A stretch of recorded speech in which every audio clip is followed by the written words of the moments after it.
ka kan hun menteri ni ke kabinet ke khandeu teri ko lengkot aja phunreu klashimi karai ban pendung ya ke jinghika ya ke subject community integrated skill learning CISL nadu ke klasik hadu 10 kumbalong menta ke subject health and physical education ke subject bahnreu ya ke klasik hadu kelas 10 bat ki lenong jengka ke dai betik tang ki kot puli bat ki jingtip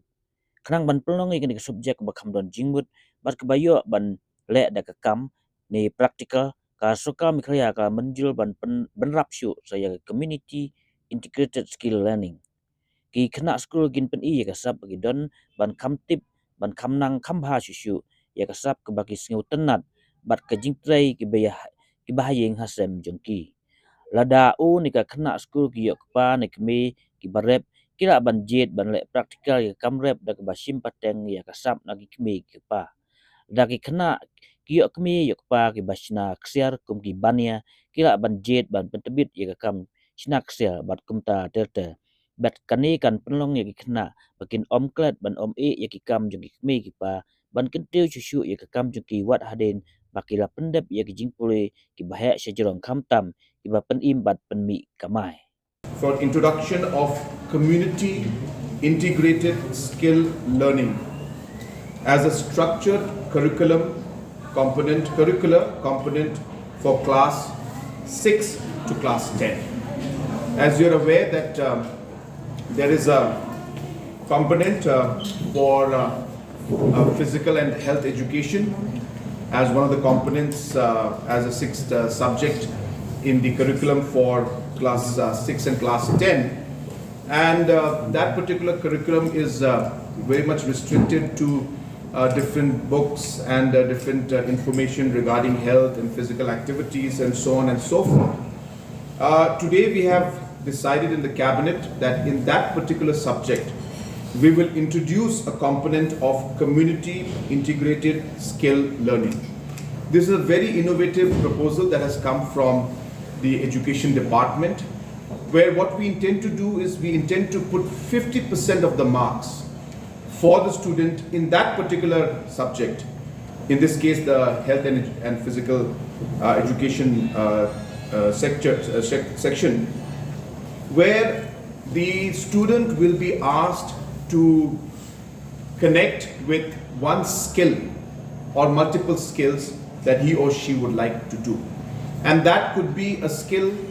that is being done from their family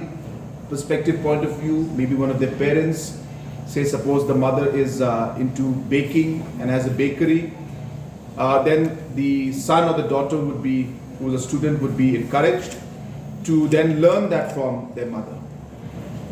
Maybe the father is a blacksmith or a farmer, then the child would be asked to develop and learn that skill as a farmer, learn that skill as a blacksmith, so on and so forth. And this of course has got multiple aspects to it. Number one, the child will actually end up learning a skill that is going to be of productive use in the future.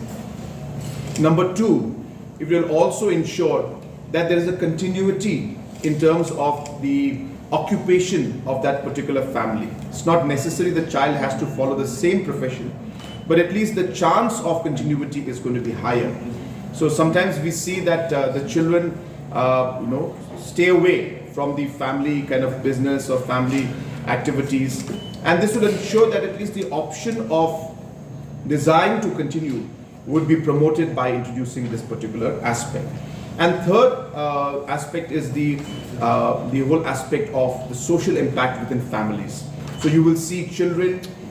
talking to their parents and telling them, well, can you teach me baking? Because that's part of the marks that I'm supposed to get in my subject. And if I don't do that, then I will lose out the 50%. So it will also encourage a good, positive,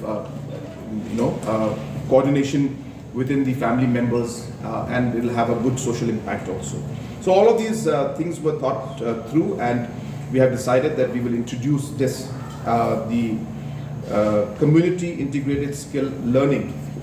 section in the structured curricular component for class 6 to class 10.